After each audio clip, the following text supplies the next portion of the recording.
Hello my friends, my name is Sandy with pinktoolgirl.com, and I couldn't be more excited about you thinking about doing a DIY concrete countertop.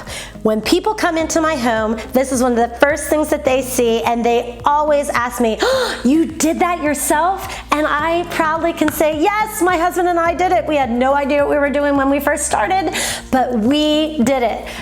However, do I wish I would have had somebody to help me in this? Yes, and that's where we come in with this course. We had no idea what we were doing, and we started from scratch with research and figuring out YouTube and what colors and what different products and what different companies that we could work for. And that's why we wish we would have had a course like this. We have bundled those questions up into one whole section of the course. The second thing that we did was we step you through the process, each process. And each process requires a little bit of thought on your part, and we give you some downloads and some checklists that you can think through so that it can be customized to your kitchen.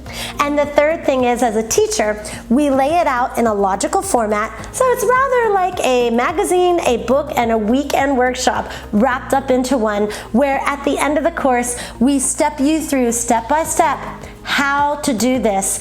And you've already heard all the different tips and tricks as you've gone through the course. We could not be more excited about sharing our knowledge with you, and we hope that you decide to customize your kitchen with a DIY concrete countertop.